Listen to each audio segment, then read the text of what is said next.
Good morning to you all.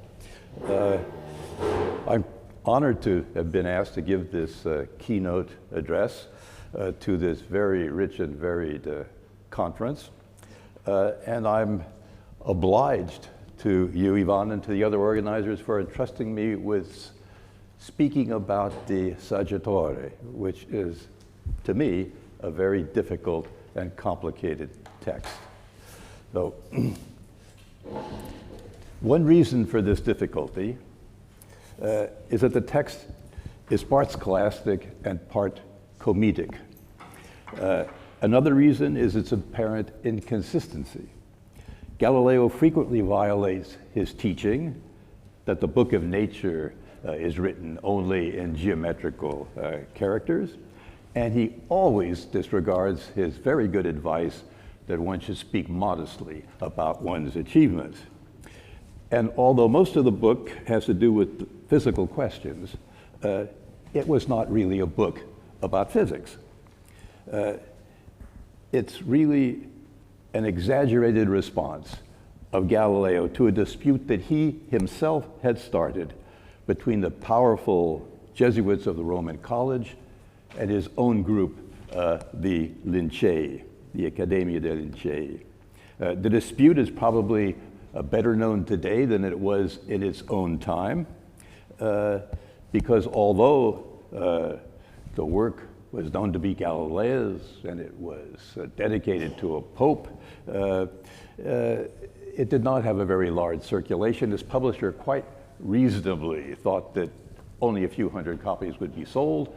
It was primarily a local dispute, or an item in a local dispute.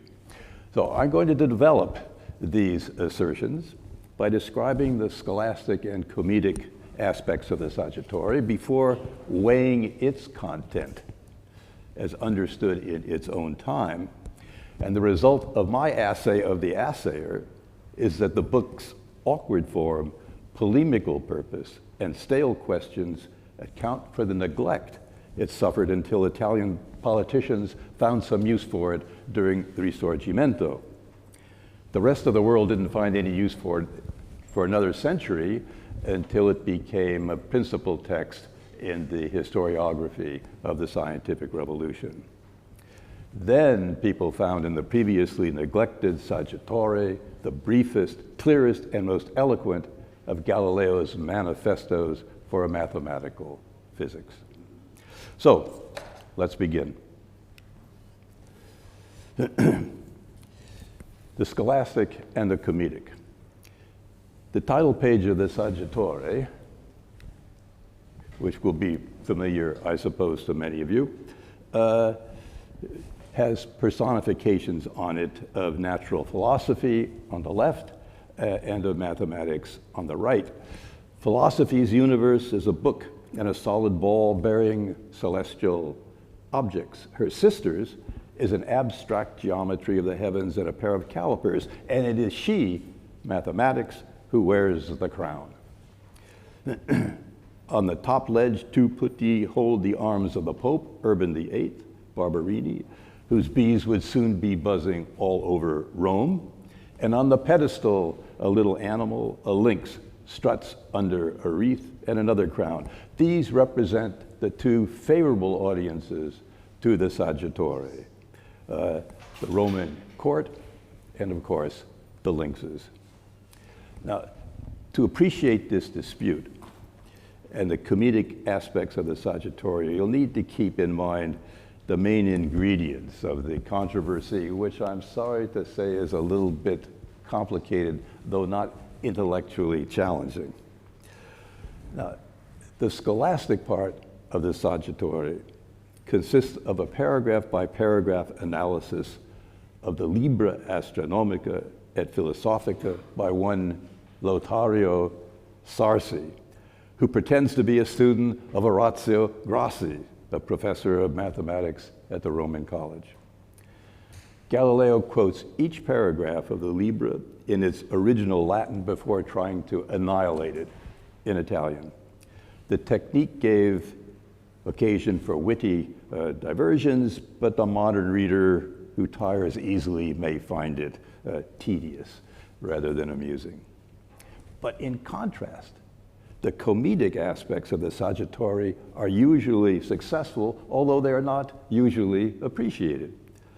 They echo the Commedia Erudita as developed by Galileo's fellow lynx, Giambattista della Porta, who, as you know, was as successful as a playwright as he was as a magician. Although the Saggiatore is written as a letter to the literary lynx Virginio Cesarini, it resembles a play because its on-stage actor Galileo frequently addresses Cesarini, who is a silent presence, and two off-stage characters, the dullard Sarsi and the Galilean avatar Guiducci. Have you got all that? Excellent. Now, Cesarini, Sarsi, and Guiducci are forerunners of the famous trio whose discussions make up Galileo's great later works, the Dialogue on the Two Chief World Systems and the Discourses on Two New Sciences. Simplicio is a more gentlemanly Sarsi, Segredo, a more talkative Cesarini, and Salviati, a more informed Guiducci. Here they are in my reconstruction. Galileo himself reappears in the dialogue and the discourses, but now offstage, as the academician whose theories Salviati continually conveys to his colleagues. In the discourses, Salviati reads to his friends bit by bit from a treatise in Latin by the academician, that is to say, Galileo, just as Galileo reads to Cesarini from Sarsi's Libra. Like the standard Commedia Erudita, with its cross-dressing, impersonations, assignations, clever servants, resistant women, cuckolded husbands, and stupid fathers, the Saggiatore depends on masquerade. Guiducci is Galileo, who wrote the lecture attacked by Sarsi, who is mainly Grossi, whose report on the bright comet of 1618 occasioned Guiducci's, that is to say, Galileo's lecture. Simultaneously, the Grossi-Sarsi character stands for the Roman College and Jesuit mathematicians, while Galileo Cesarini stands for the Lincei and the freedom to philosophize. And as a final parallel, the Libra was a collaborative effort whose most argumentative parts were not written by Grossi, but by other Jesuits insulted by Galileo, while the Saggiatore was a collaboration between Galileo and a few Roman lynxes like Cesarini close to the Curia. I go to weigh the Saggiatore in his own times. The last and the brightest of the three comets that appeared in 1618 aroused passionate interest among astronomers and worry among astrologers. It announced the death of the Queen of England and probably started the 30 Years' War. What did Galileo think of that? He could not answer with his own observations because he was bedridden, but he had to hand Grossi's careful and competent account of its appearance and motion. Among Grossi's results, obtained from collating observations from Jesuit astronomers all over Europe, was that the comet's parallax placed it somewhere between the sun and the moon. Despite Galileo's efforts to portray him as an imbecile, Grossi was a very accomplished man. He was a mathematician. He was an architect. He was a librettist for operas. And miracle of miracles, he was so good an administrator that he has become the namesake of a liceo in his hometown of Savona. This is the man that Galileo tried to convince us was a jackass. There were three items in Grossi's innocent pamphlet about the comet that could easily irritate a Galileo who was then frustrated by his illness, his silencing by the Inquisition, and the failure of his design for determining longitude at sea. The first item in Grossi's insults, he did not credit Galileo explicitly for recent discoveries in the heavens, but acknowledged him implicitly with the remark that only comets have remained aloof from these lynx eyes. The notion that lynxes could have overlooked comets annoyed the Lincei.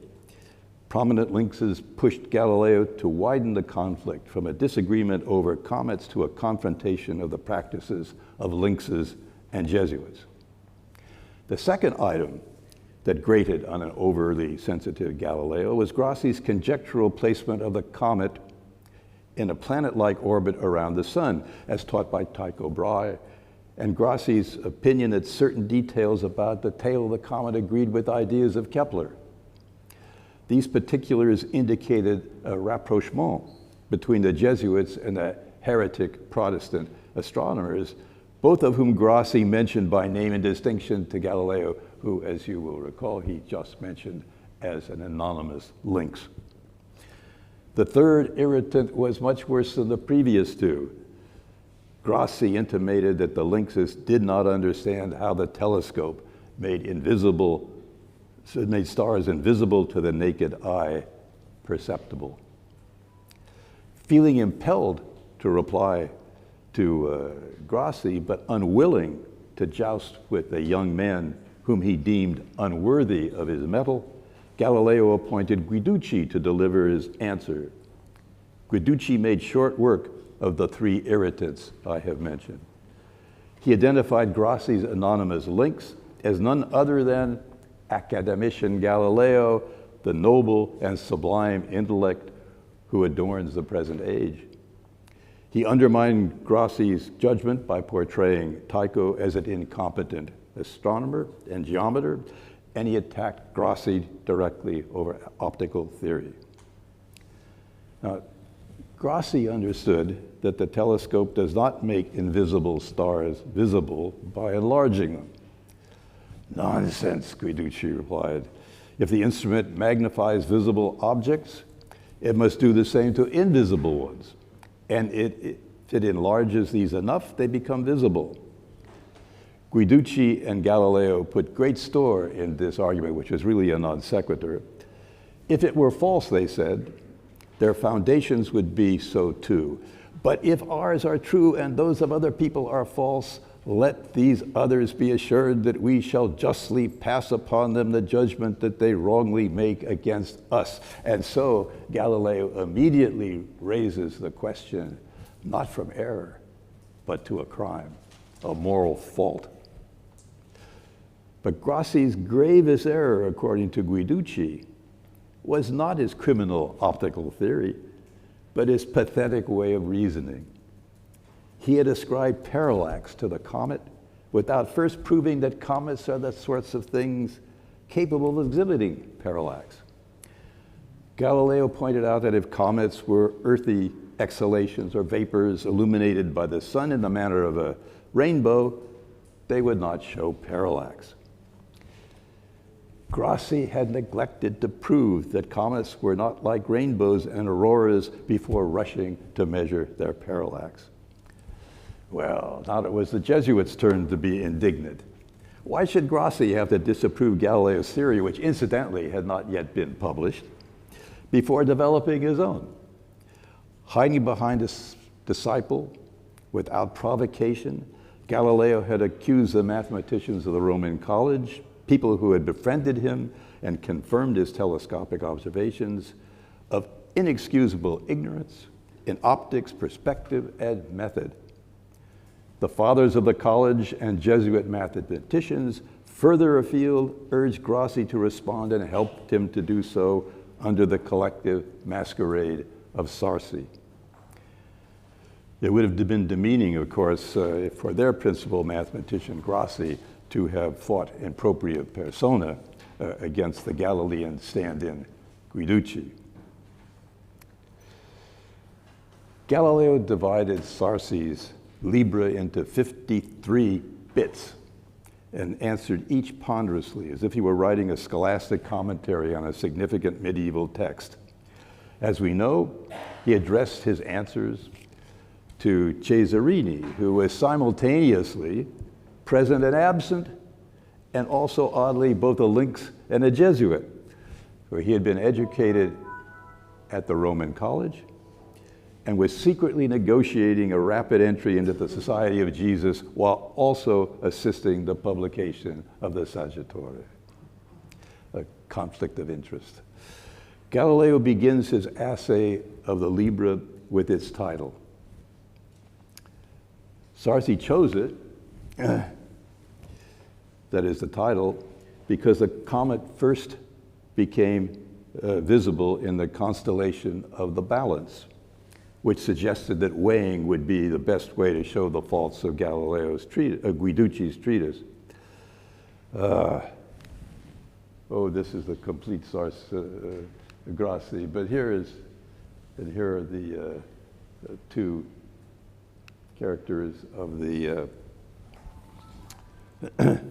of the Saggiatore. Anyway, here is the frontispiece to the Sarsi's treatise, in which he shows that the comet originated in the constellation of the Balance. "Oh, Sarsi," Galileo replied to this, "you are an idiot to expose yourself with so choice a metaphor. How can you not know that the comet first appeared in the sign of Scorpio, as your master says in many places? You should have entitled your book The Astronomical and Philosophical Scorpion, except that that would be a slur on scorpions, who do not attack unless provoked. And you, Sarsi, you who cannot tell one part of the zodiac from another, have bitten me, who never so much thought of offending you." Now, Galileo knew perfectly well that the comet arose among the stars of Libra, and that owing to the precession of the equinoxes, these stars then resided in the zodiacal sign of Scorpio. The relation of the asterism to the astronomical coordinate system appears clearly in Grassi's plot of the comet's motion. So the split personality, Grassi-Sarsi, described the cradle of the comet in mathematical and rhetorical terms without any contradiction whatsoever. Galileo's swindle, which established Grassi-Sarsi as an incompetent, incoherent, dishonest imbecile at the outset of his essay, still works. I won't bother you with the places where people still follow this swindle or accept it. There was nothing unusual in Grassi's presentation. A very similar drawing appears in the independent account of the comet by an English astronomer, John Bainbridge. The Saggiatore revolves around Galileo's understanding of his telescope. In Sidereus Nuncius, he promised a full explanation of his working and provided a diagram that does not suggest that he could fulfill it. Friends kept asking him for enlightenment, while enemies accused him of spreading descriptions or deceptions created by the instrument. He deeply resented this accusation. For how could the instrument deceive him? Had he not made hundreds of thousands of observations on thousands and thousands of objects, near and far, big and small, light and dark? There was no way that the telescope could deceive him, and yet it did. Grassi held that invisible stars become visible through the telescope because its objective lens gathers more light than the unaided pupil can. Galileo replied as usual that it was ridiculous to suppose that the telescope should cease to magnify at some special distance, and proved his contention by showing that images of faint stars were smaller than images of bright ones. Here deception hit hard, for what Galileo took to be the image of a star disk was indeed an artifact of his instrument, a pattern created by the parallel light from the distant point source refracted by passage through the objective lens. Galileo had good reason to suspect that his understanding of stellar images was faulty, if only because the image, that is to say the diffraction pattern, the airy disk, became smaller the larger the objective lens, whereas a magnified image becomes greater. And he also had reason to hesitate because all bright stars show the same image independent of, well, you know all this stuff. Anyway, Galileo knew much more, I am confident, I think many others are, about optics than it appears from what he had to say about it, and he was worried, I think, that he did not know enough to make strong didactic claims. Instead, what he says to end the controversy is, this is the way it works, Sarsi, so be silent, shut up, and believe. A third example of Galileo's skill at spreading disinformation is his repeated claim that he and Guiducci put forth their comet theory as mere conjecture, whereas Sarsi Grassi insisted upon theirs. The very fact that many people believed Grassi's theory of comets and that the Roman college took it for truth indicated its falseness. The crowd, says Galileo, is always wrong. It is like a flock of starlings, whereas a true philosopher, a Galileo, is an eagle, solitary, independent, soaring. The starlings do not understand that they must prove the conjectures of eagles, no matter how far-fetched, to be false and fallacious before they can venture to assert ideas of their own, even if they have any ideas of their own that they haven't picked up from the droppings of eagles.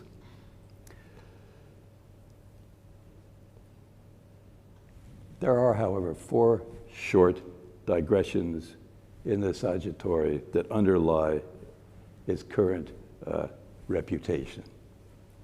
The first comes where Sarsi opens himself to the charge of subservience by declaring his allegiance to Tycho. Galileo sighed, Sarsi, how far such allegiances are from the true spirit of philosophy. Perhaps you think that philosophy is a book of fiction like the Iliad or Orlando Furioso. Know then, and here comes the familiar golden text. Philosophy is written in this great book. I mean the universe, which stands continually open to our gaze, but it cannot be understood unless one learns to comprehend the language and interpret the characters in which it is written. It is written in the language of mathematics, etc., without understanding which you cannot understand a word of it. The second digression describes the experience of a true eagle, a hermit with extraordinary curiosity and a very penetrating mind. The hermit admired birdsong and supposed it to be the only sort of music, until he heard a shepherd boy playing a flute. Searching further, he discovered the possibility of making harmonious sounds by rubbing a bowl, striking stretched strings, blowing through tubes, and so on. And he learned that many insects contrive to make noise by beating or scraping their wings. And so he gradually attained the ultimate quality of a true philosopher: modesty.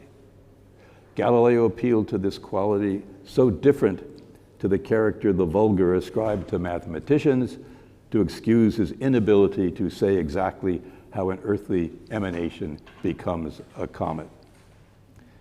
The third and fourth digressions apply geometry to the physical structure of the world. To awaken human sensations, external bodies need to possess only geometrical and kinematical properties: size, shape, number, motion. If God removed our ears, our tongues, our noses, all sounds, tastes, and smells would vanish from the universe. From here, it was but a small step to imagine that external bodies are composed of very tiny, indivisible atoms of different shapes and sizes. With these words, Galileo endorsed an atomistic mathematical reduction, which in retrospect enrolled him in the van of 17th century natural philosophers, and at the same time exposed him to the charge of holding a doctrine opposed to the Tridentine teaching about the miracle of the Eucharist. I think I've done Galileo an injustice by reporting so few of the ingenious insults, turns of phrase, and astute observations with which the Saggiatore abounds.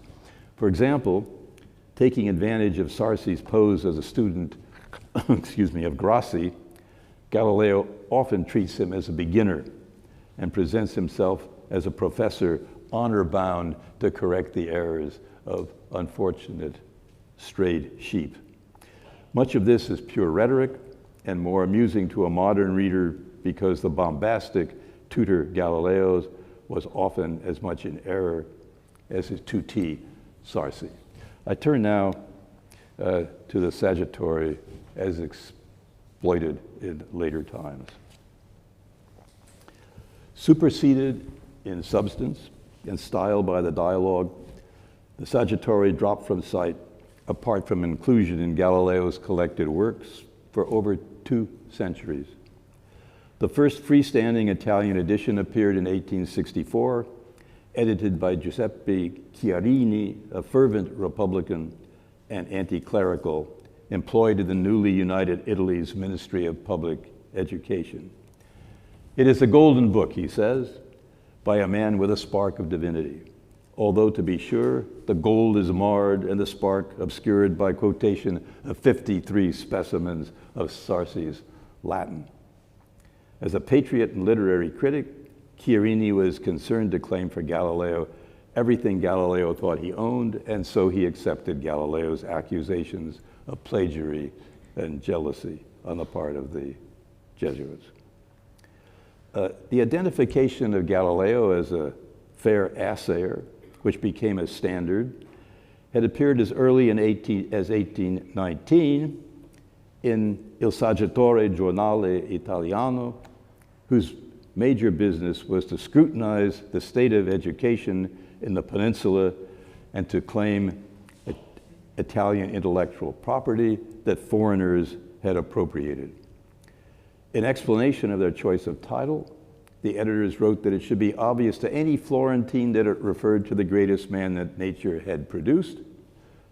But the editors found that they were mistaken and that nobody had heard of the Saggiatore, and that they had to explain that the eloquence in question had to do with a book about comets that Galileo had written.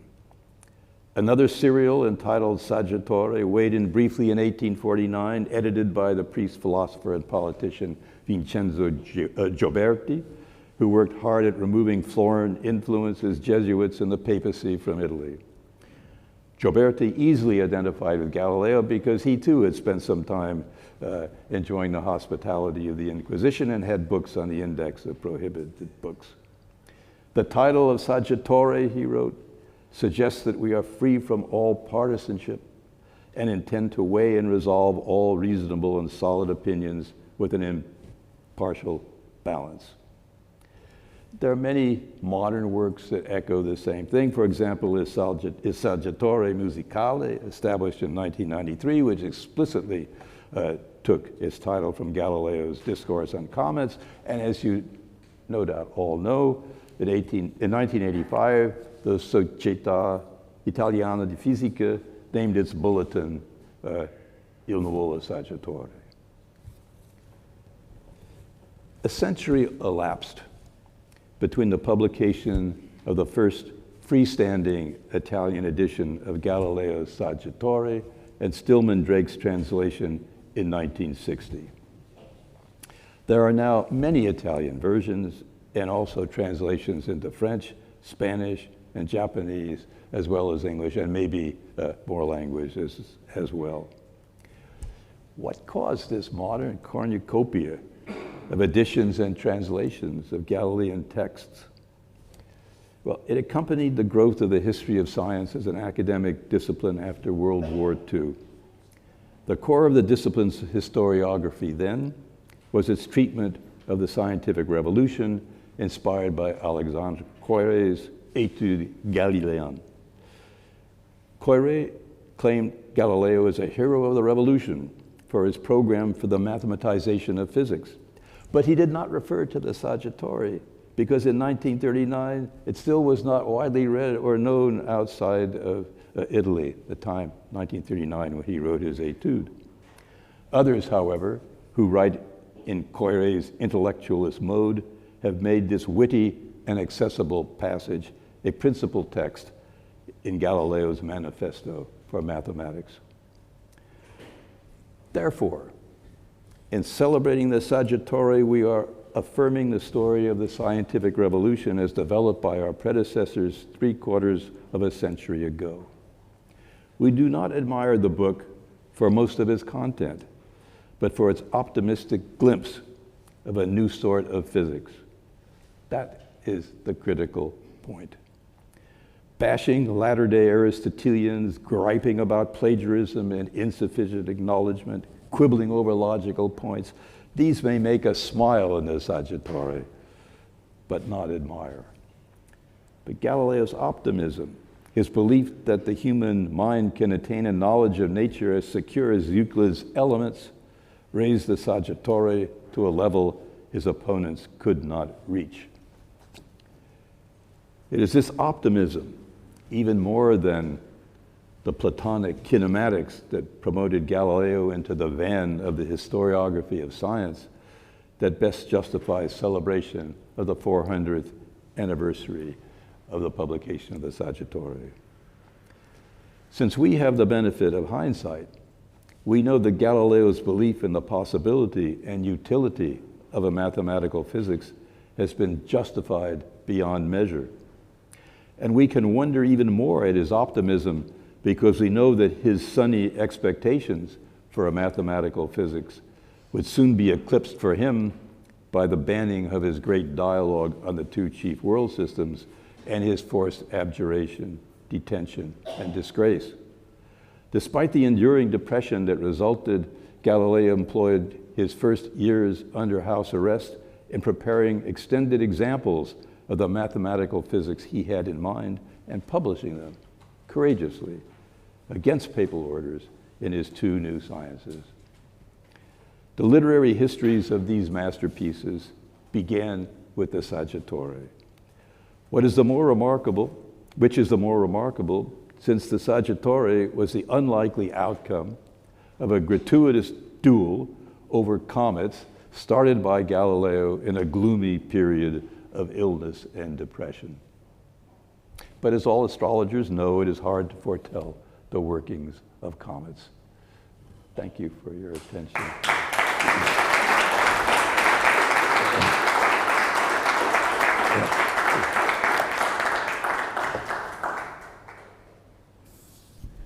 So thank you, John, for your wonderful presentation. Is there any question, comments? Stefano,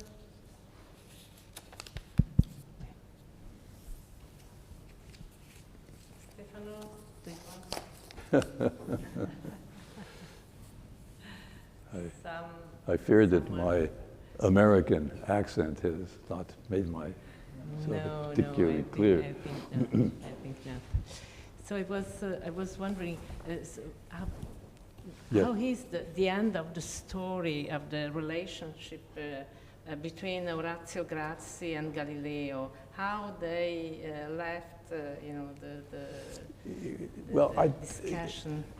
From reports from other people like Guiducci, who met Grassi from time to time, I don't think Grassi bore any particular grudge. He doesn't seem to have done so. But Galileo kept his grudge against the Jesuits, and Grassi fell into that category. So, and it didn't get better, Galileo's attitude towards the Jesuits, or for any of his enemies. And this paranoia, the constant fear or concern with plagiarism, which was not empty. Plagiarism against him, in his view, began already when he was teaching at Padua. But he felt somehow proprietary rights over all discoveries in the heavens that had been made by telescopes and that would be made by telescopes during his lifetime. Grassi went on to have quite a good career until towards the end, he too was silenced by the Jesuit censoring apparatus for some ideas he had about optics or whatnot. I don't recall what the story was, but it was a background terror, you know. You had to be careful what you had to say. So, thank you. Oops, thank you. So, any question? Yeah, we've been in the back. Adele La Rana.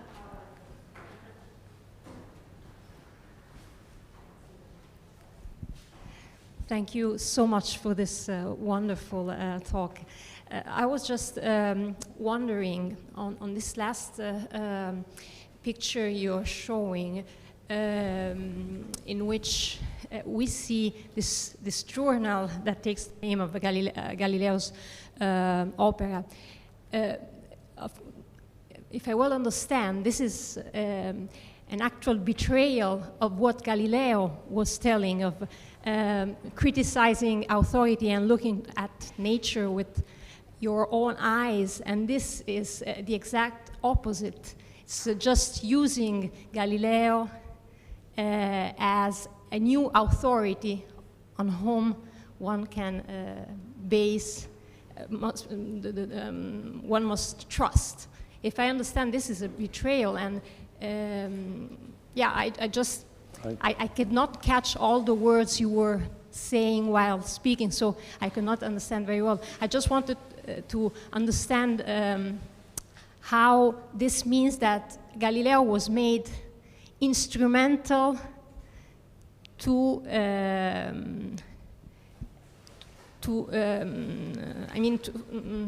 as a new authority on whom build some political issue.